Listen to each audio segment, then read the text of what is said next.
Artemis Fowl, Chapter 9, Part 3. Holly hovered beneath the portico. Orange shards of light stripped the blue.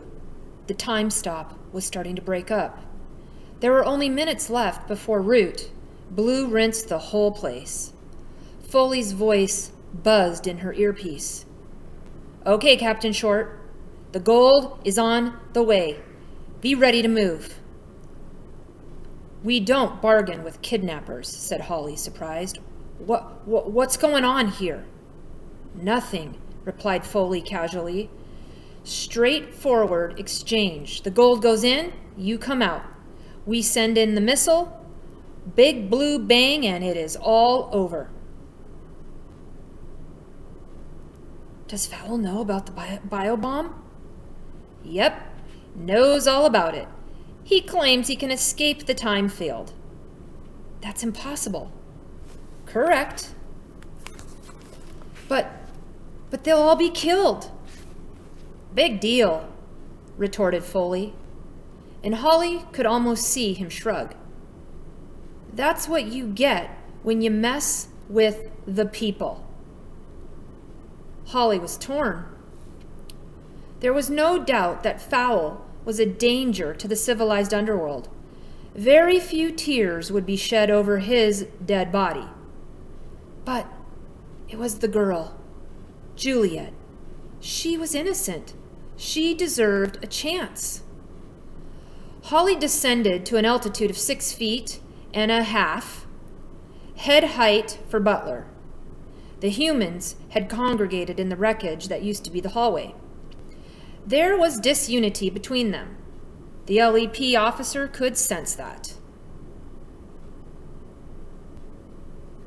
Holly glared accusingly at Artemis. "Have you told them?" Artemis returned her stare. Told them what?" "Yes, Fairy. Told us what?" echoed Juliet belligerently, still a bit miffed over being mesmerized. "Don't play dumb, Fowl. You know what I am talking about." Artemis never could play dumb for very long. "Yes, Captain Short, I do. The biobomb. Your concern would be touching if it extended to myself. Nevertheless, do not upset yourself. Everything is proceeding according to the plan."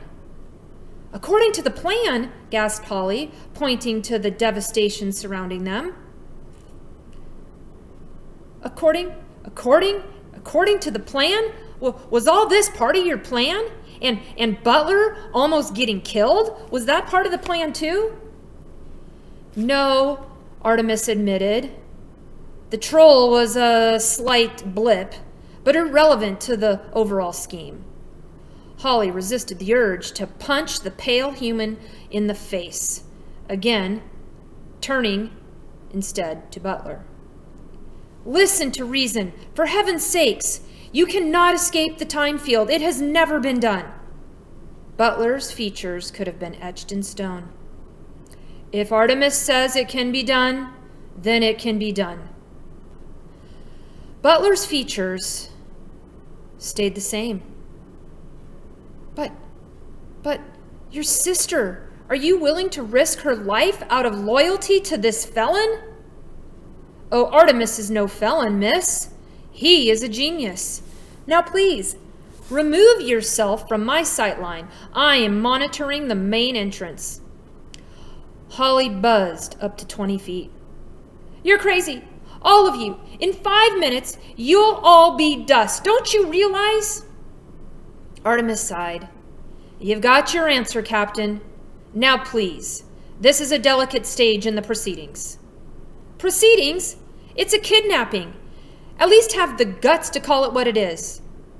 Artemis's patience were beginning to fray. "Butler, do we have any tranquilizer hypodermics left?"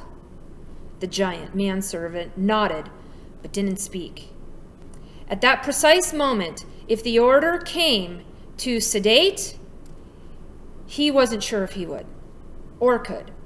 Luckily, Artemis's attention was diverted to the activity coming in the avenue. Ah, it would seem that the LEP have done what they were told. Butler, supervise the delivery. But stay alert. Our fairy friends are not above trickery. You're a fine one to talk, muttered Holly. Butler hurried to the demolished doorway, checking the load and catch on his Sig Sauer 9mm. He was almost grateful for some military activity to start distracting him from this dilemma. In situations like these, training took over. There was no room for sentiment. A fine haze of dust still hung in the air. Butler squinted through it. Into the avenue beyond, the fairy filters ringing over his eyes revealed that there were no warm bodies approaching. There was just, however, a large trolley seeming to drive itself up the front door. It was floating on a cushion of shimmering air. Doubtless, Master Artemis would have understood the physics of this machine.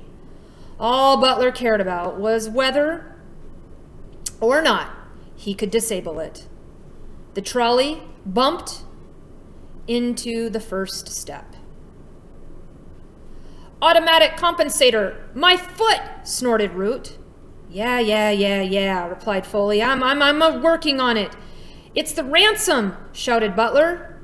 Artemis tried to quell the excitement rising in his chest. This was not the time to allow emotions to enter the equation. Check for booby traps! Butler stepped cautiously onto the porch. Shards of disintegrated gargoyle lay scattered beneath his feet. No hostiles. Seems to be self-propelled. The trolley lurched over the steps. I don't know who's driving this thing, but he could do for a few lessons. Butler bent low to the ground, scanning the trolley's underside. No explosive devices visible, said Butler. He extracted a sweeper from his pocket, extending the telescopic aerial. There's no bugs either. Nothing detectable at any rate, but what do we have here? Uh-oh, said Foley.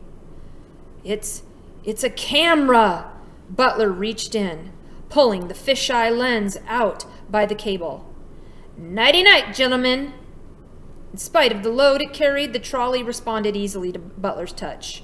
Gliding across the threshold into the lobby, it stood there, humming softly, as though waiting to be unloaded.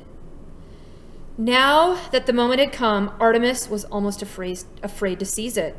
It was hard to believe that after all these months, his wicked scheme was minutes away from fruition.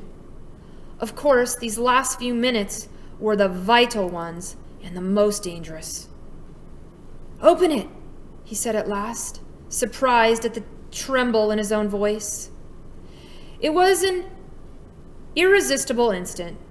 Juliet approached tentatively, spangled eyes wide. Even Holly closed the throttle a notch, dropping until her feet brushed the marble tiling. Butler unzipped the black tarpaulin dragging across the cargo. Nobody said a thing. Artemis imagined that somewhere the 1812 overture was playing. The gold sat there, stacked in shining rows. It seemed to have an aura of warmth, but also there was an inherent danger. There were a lot of people willing to die or kill for the unimaginable wealth that this gold could bring. Holly was mesmerized. Fairies have an affinity for minerals.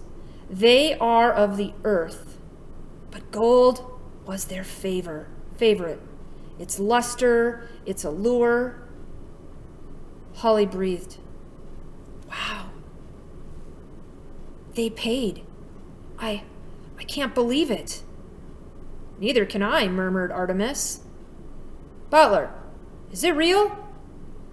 Butler hefted a bar from the stack. He dug the tip of the throwing knife into the ingot, gowling out a small sliver. "Oh, it's real all right," he said, holding the scrapping up to the light. "This one is, at any rate." "Good. Very good. Now begin unloading it, would you? We'll send the trolley back out with Captain Short in it." Hearing her name dispelled Holly's gold fever. "Artemis! Artemis, you give it up. No human has ever succeeded in keeping fairy gold, and they've been trying for centuries. The LEP will do anything to protect their property."